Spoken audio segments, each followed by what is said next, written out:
omwami His Excellency Robert Kyagulanyi Ssentamu ebitiibwa byongedde ne bimugoggomolako. Ebyaddala olumu ebigambo olusi bimbula neŋŋamba njogere ki munnange. Bobi Wine yeeyongedde munnange ate okulaga etabbu byengenda okubeera nga nkutuusaako. Ebitiibwa byeyongedde oba byeyongera munnange ate buli kanaku eri munnange ate omukulu Bobi Wine, so byengenda okubeera nga nkutuusaako.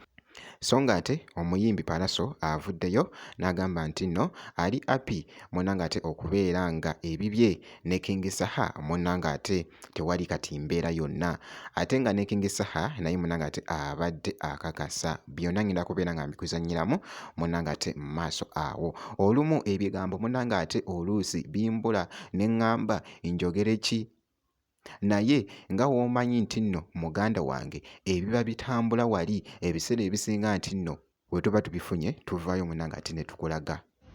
Ati kati mba nyingiddewo ne breaking news. Munsonyiwa okuba nti obwedda sinnabagga bateera ebyaddala, obwedda ndi bize nga ndi ku mirimu gy'abakama bange, naye ŋŋambye kanfiseewo akadde nte amawulire ga pulezidenti wange omwami His Excellency Robert Kyagulanyi Ssentamu ebitiibwa byongedde ne bimugoggomolako bwe bakyogera kansuubire. His Excellency Robert Kyagulanyi Ssentamu ayongedde okulumya abateesi oba abamufitina. Bw'ayongeddwako ebitiibwa bigenda byeyongera kumukumu. Omwana yazaalibwa n'emikisa ono bongedde ne bamwogerako ng'omusajja akyasinze.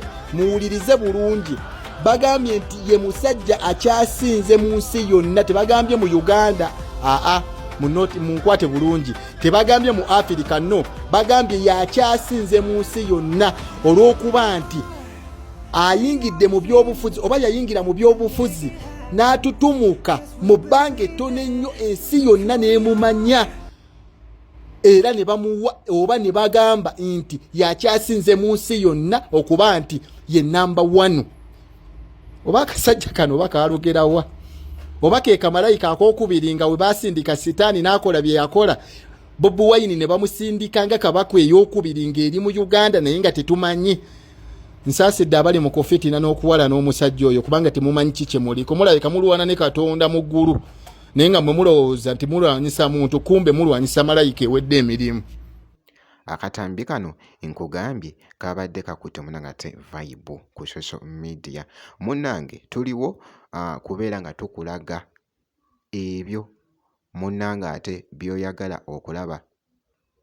Waliwo yakomenti nze n'aŋŋamba nti nno lwaki mwesiba ku bantu. Nedda si kwesiba munnange ate ku bantu, wabula tuteerayo abo abaagala munnange ate okulaba ki ekitambula munnange ate ku mukulu Bobi Wine. Kati for example nga kano akatambi nako kabadde kakutte munnange ate vibe. Bobi Wine nga atuuka awo, nkugambye obutambi nga buno babuli postinga munnange ate ku mikutu egy'enjawulo okulaga munnange ate omukwano gwe balina nga ku Bobi Wine ono munnange ate mu katambi kano. So nga nkwongeddeyoko omuyimbi King Saha. King Saha yavuddeyoko munnange ate n'agamba nti nno Pallaso munnange jju wali wonna.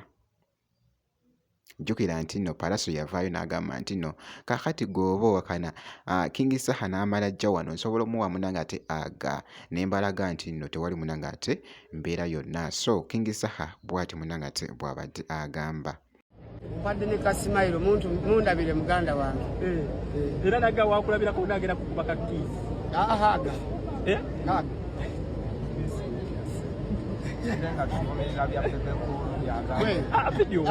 Uncle picture liwange. All along. Yeah, miscommunication erabika aleta mu buzibu naye. Uncle picture liwange, and I didn't take it personal. We are brothers, we shall meet any day, anytime.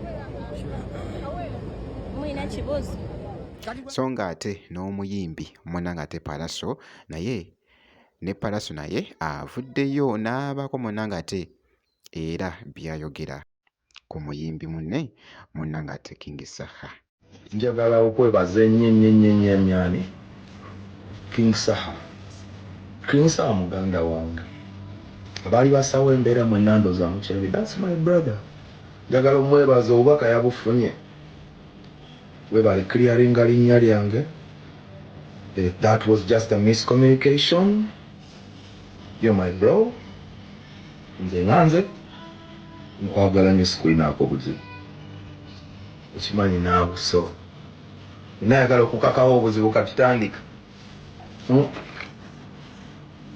Ayagala okukakawo. Tandika. Cheers. Ndowooza munnange ate otegedde kaakati tewakyali munnange ate embeera yonna buli kimu munnange ate kyakola ki oba kyakoze ki kyaweddewo esayidi eyo. So kyolina okukola obutasoba munnange ate update yonna olina omakinga sure nti nno osubscribinga ebisigadde byonna just bitulekere.